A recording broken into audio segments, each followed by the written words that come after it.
आज हम बात करेंगे उस कंपनी के बारे में जो चोरी छुपे काम करती आ रही है। ये एक ऐसी कंपनी है जिसके लिए ये कोट बिल्कुल फिट बैठता है। Work hard in silence, let success make the noise. Means चोरी छुपे खूब मेहनत करो, बाकी सफलता मिलने के बाद शोर तो होगा ही। अब जैसे जैसे इंडिया की इकोनॉमी दिन पे दिन स्ट्रॉन्ग होते जा रही है, वैसे वैसे लोग भी अपने एक्स्ट्रा रुपए जो पहले वो बैंक में एफडी या सेविंग अकाउंट में रखा करते थे, वो अब इन्वेस्ट करने लगे हैं। एंड ड्यू टू अवेयरनेस आजकल बहुत से लोग म्यूचुअल फंड में भी इन्वेस्ट करने लगे। एंड इसी के चलते आप देख सकते हैं 2013 में जो म्यूचुअल फंड का एसेट साइज 8 लाख करोड़ हुआ करता था, वो दिसंबर 2023 में 50 लाख करोड़ का हो गया है। इसी म्यूचुअल फंड इंडस्ट्री की कंसिस्टेंट ग्रोथ को मद्देनजर रखते हुए हम एक ऐसा ही स्टॉक डिस्कस करेंगे जो म्यूचुअल फंड इंडस्ट्री के लिए सॉफ्टवेयर एंड सर्विस प्रोवाइड करती है एंड अपने इंडस्ट्री के अंदर अराउंड 70% मार्केट शेयर कंट्रोल करती है और आगे आने वाले समय में तगड़ा रिटर्न बना के दे सकती है। तो इस वीडियो में हम बात करेंगे कैम्प्स के बारे में, जानेंगे इनके बिजनेस मॉडल को और देखेंगे कंपनी के फंडामेंटल्स और टेक्निकल्स एंड जानेंगे क्यों ये स्टॉक अभी आपके रडार पे होना चाहिए। आगे बढ़ने से पहले आपको बता दें कि ये वीडियो सिर्फ एक एजुकेशनल पर्पस के लिए बनाया गया है। स्टॉक को खरीदना ना खरीदना आप अपने फाइनेंशियल एडवाइजर से पूछ के ही करें। शुरू करने से पहले do like, share and subscribe. CAMS computer age management services, जो कि एक सॉफ्टवेयर कंपनी है। इनकी शुरुआत 1988 में वी शंकर जी ने 20 एम्प्लॉइज के साथ करी थी, जो एजेंसी के ट्रांसफर ऑपरेशंस को प्रोसेस करने का काम करती थी। दे हैंडल आईपीओस, जिनमें से कुछ नाम आपके स्क्रीन पे हैं। इन्होंने 1996 में आरटीए बिजनेस में एंटर करा। लेटर 1997 से 2007 के बीच इंडिया में फाइनेंशियल सर्विस इंडस्ट्री ने जन्म लिया। उस टाइम पे टेक्नोलॉजी इंडिया में बहुत ही इनिशियल स्टेज पे हुआ करती थी, जिसका फायदा कैम्स को मिला और उन्होंने प्लेटफॉर्म बेस्ड सर्विस प्रोवाइड करना स्टार्ट कर दिया। In the year 2000 HDFC group ने और 2014 में इंडियन स्टॉक एक्सचेंज एनएसई ने कैम्स में इन्वेस्ट किया। एंड अभी रिसेंट में कैम्स के पास 6000 से भी ज्यादा एम्प्लॉइज हैं इन 270 प्लस लोकेशंस अक्रॉस इंडिया। इसी के चलते अक्टूबर 2020 में कैम्स ने अपना आईपीओ लॉन्च किया विद बेस प्राइस ऑफ 1230 पर शेयर, जो आज की डेट में 2850 के अराउंड ट्रेड कर रहा है। तो आप देख सकते हैं with in a span of 3 years company ने लोगों का पैसा डबल से भी ज्यादा कर दिया है। एंड चूंकि म्यूचुअल फंड इंडस्ट्री में ग्रोथ का स्कोप भी बहुत ज्यादा है, तो आप ये स्टॉक को अपने पोर्टफोलियो में इंक्लूड कर सकते हैं। अब हम थोड़ा कैम्स के बिजनेस मॉडल को समझते हैं। जैसा कि हमने शुरुआत में बताया था कि ये एक सॉफ्टवेयर कंपनी है जो बेसिकली म्यूचुअल फंड इंडस्ट्री के लिए सॉफ्टवेयर बनाती है और उन्हें अपनी सर्विसेज प्रोवाइड करती है। आप इनकी ऐप माई कैम्प्स के थ्रू भी म्यूचुअल फंड खरीद और बेच सकते हैं। सिमिलरली आप कोई म्यूचुअल फंड को खरीदते हैं, बेचते हैं या रिडीम करते हैं, तो जो बैक एंड में प्रोसेस होता है वो कैम्प्स देखती है। साथ ही अगर आप कोई स्टॉक खरीदते हैं या बेचते हैं, तो उसमें जो ब्रोकरेज चार्ज लगना होता है और जो डिस्ट्रीब्यूटर्स को फी पे होनी है, वो कैलकुलेट करना, पीरियोडिक स्टेटमेंट भेजना, अलर्ट्स भेजना, ये सारे काम कैम्प्स की रिस्पॉन्सिबिलिटी है।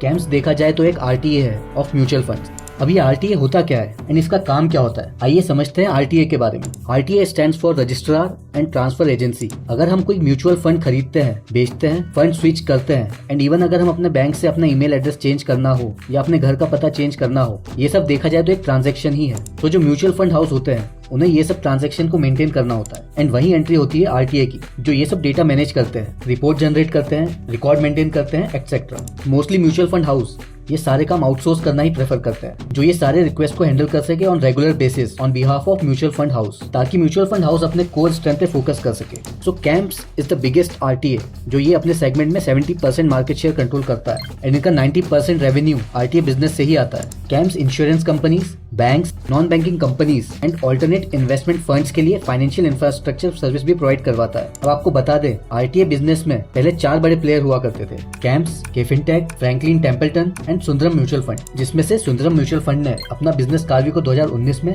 एंड फ्रैंकलिन टेम्पल्टन ने अपना बिजनेस कैम्प्स को 2020 में दे दिया, जिसके चलते अब इंडस्ट्री में सिर्फ 2 मेजर प्लेयर बचे हैं, जिसमें से कैम्प्स के पास अराउंड 70% मार्केट शेयर है। अब देखते हैं कैम्प्स के कुछ और सर्विसेज के बारे में। पहला, ऑल्टरनेट इन्वेस्टमेंट फंड। सो एआईएफ म्यूचुअल फंड की तरह ही होते हैं, बट ये जो फंड्स होते हैं वो जरूरी नहीं कि स्टॉक मार्केट में पैसा लगाए। वो कस्टमर के बिहाफ में रिटर्न ज्यादा से ज्यादा पाने के लिए वो प्राइवेट कंपनीज में, फ्यूचर एंड ऑप्शंस में, हेज फंड्स में भी पैसा लगा सकते हैं। एंड नॉर्मली ये हर किसी के लिए अवेलेबल भी नहीं होते हैं। ये मोस्टली उन लोगों के लिए रहते हैं जिनकी नेटवर्थ बहुत ज्यादा होती है। तो जो वेल्थ मैनेजमेंट कंपनीज होती है वो इन्हीं हाई नेटवर्थ इंडिविजुअल्स को टारगेट करते हैं एंड उन्हें बताते हैं कि कैसे वो स्टॉक मार्केट या म्यूचुअल फंड के अलावा भी बहुत ज्यादा रिटर्न बना के दे सकते हैं अगर आप उनके इस प्लान में इन्वेस्ट करते हैं, तो जो जनरली अवेलेबल नहीं होते हैं इंडिविजुअल इन्वेस्टर्स के पास। एंड आप देख सकते हैं एआईएफ इंडस्ट्री का ग्रोथ चार्ट, जो इंडिया में बहुत ही तेजी में ग्रो कर रहा है एंड इस पर्टिकुलर सेगमेंट में कैम्प्स के पास अराउंड 50% मार्केट शेयर है।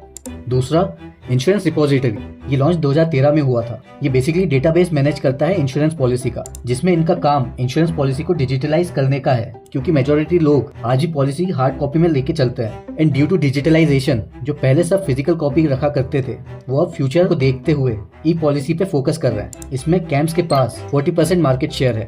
Third, CRA, which stands for community री इन्वेस्टमेंट एक्ट। इसमें कैम्स जो नेशनल पेंशन स्कीम होते हैं या फंड्स होते हैं, उनके लिए भी camps data process and store करते हैं। बट इसमें कैम्स के पास सिर्फ 5 से 10% मार्केट शेयर ही है। अब चलते हैं इनके financial, technical chart and share holding pattern की तरफ। कैम्स का मार्केट कैप अराउंड 14,000 करोड़ का है एंड कंपनी का ROC एंड ROE 48.5 एंड 39.7 है, जो कि बहुत ही ज्यादा अच्छा है। अब अगर हम कंपनी का PE रेशियो देखें तो ये 45 का है, जो कि इसके मीडियन PE के अराउंड ही है। तो स्टॉक फिलहाल फेयरली वैल्यूड है और ये एक डेट फ्री कंपनी है, जिसके रिजर्व हर साल बढ़ते ही जा रहे हैं। कंपनी के sales and net profit quarterly भी हाईएस्ट आ रहा है। वहीं अगर हम एनुअली भी देखें तो ये हाईएस्ट ही है, जबकि वही कंपनी का स्टॉक प्राइस अपने लाइफ टाइम हाई से 27% डाउन है। अब अगर हम इसके चार्ट पैटर्न में देखें तो इसमें एक बड़ा सा राउंडिंग बॉटम पैटर्न फॉर्म हो रहा है, जिसका सीधा टारगेट यहाँ से लाइफ टाइम हाई 4000 का है, जो कि करंट प्राइस से 38% का गेन है। अगर हम और पैटर्न देखें तो इसमें reverse head and shoulder pattern भी बन रहा है, जिसका टारगेट 3750 का आता है, जो कि करंट से ऑलमोस्ट 30% का गेन है।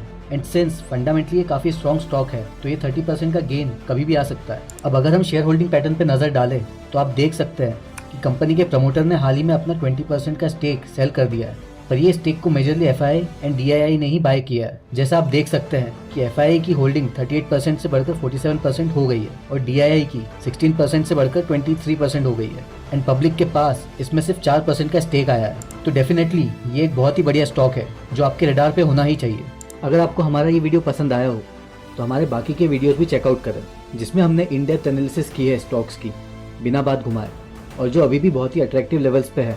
ऐसे ही स्टॉक्स के बारे में जानने के लिए हमारे चैनल पे बने रहिए and please do like, share and subscribe. Thank you.